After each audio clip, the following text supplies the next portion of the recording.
Hey there you guys, welcome back. I wanted to show you two different plants. This one I felt was kind of fun to me. This is the Gloxinella lindeniana.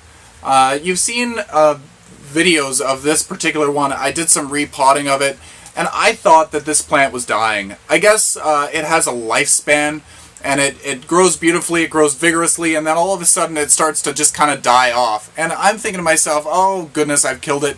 So I moved it down to the grow space and just I cut it back, and I just kind of let it do its thing. And then lo and behold, is it gonna, let me just block out my face here. Look I've got all kinds of little baby growths coming out of here.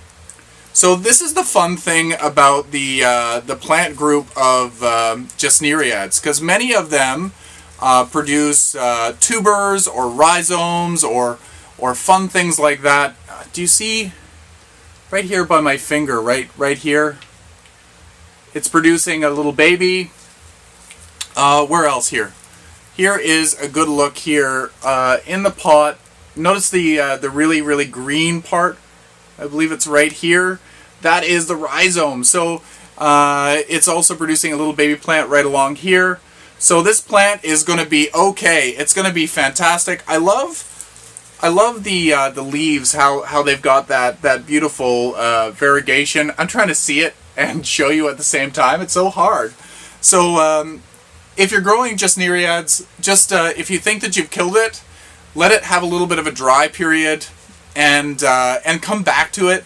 Some things might be dead, sure, but I thought that I had killed this one, so I kind of put it to the back burner. This used to be growing in my bathroom window, and it was growing beautifully, and then not. So soon enough, it's going to find a place in the main part of my house. I'm just waiting for it to get a little bit nicer looking.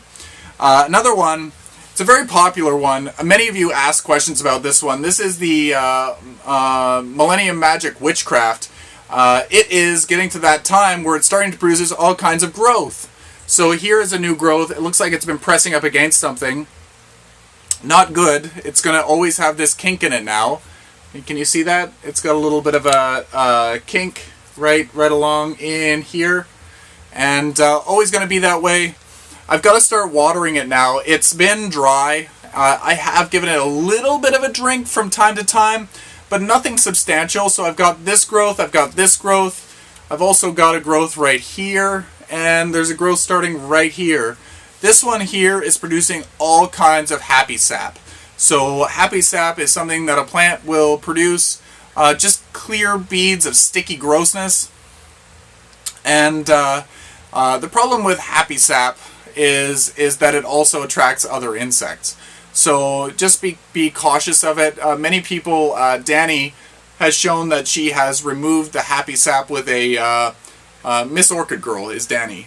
Has removed the happy sap with a Q-tip. Happy sap can also cause things like fungal problems if you leave a lot of it, because sometimes when your plant is really happy and producing all kinds of this sap, it can cause fungal problems. You could get like a sooty mold or something like that. After handling a bunch of these plants, I'm starting to get, my fingers are sticky. So I really need to go in. What I generally do is I will rinse them under a tap and make sure to pat everything dry, because you don't want any water in the crown. You don't want any water sitting, because that can cause fungal problems too. You're never safe. You try to do the right thing, but you're never safe. So anyway, with these guys, happy sap is inevitable. I find that they produce a lot more than anybody. Are you able to see it here?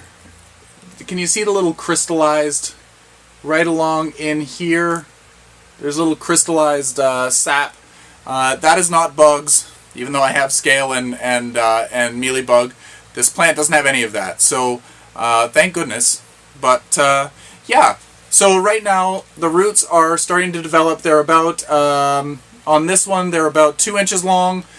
You want to start watering this when the roots get to be about 3 inches long. You don't want to do it too soon, because they're not growing that vigorously, and you don't want to risk rotting it out. So I would start, if you have a misting bottle, to just mist the roots. Don't let it sit in water. And as the roots get bigger and you notice the plant growth getting stronger, I would soak the pot if it's in bark or something equally as airy, and at that point, and then get the moisture going. When these are actively growing, they require quite a bit of water. They don't want to sit in water, but they want to have a lot of moisture at their disposal because they're growing so quickly in such a short period of time. Then they're going to be making their pseudobulbs. So this past year I didn't get any blooms on this one, but that's my fault because I wasn't fertilizing, I wasn't doing anything special to it. I was watering it, but not enough.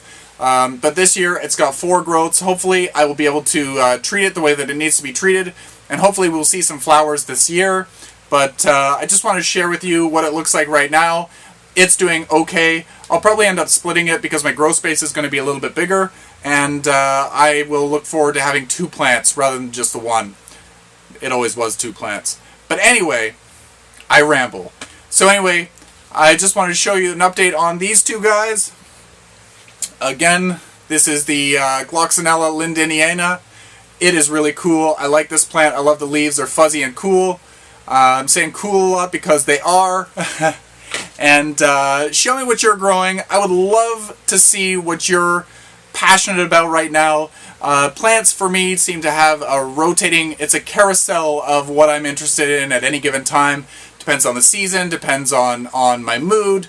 Plants are amazing. So I've got my big ones, the bananas and the elephant ears. That's what I'm really interested in. I like big foliage. But there's these little ones that out of the blue I just can't stop looking at. And yeah, so this is one of them. The flower is beautiful, black and lovely. This one has cool foliage. The flowers are kind of nice too, but they never really open 100%.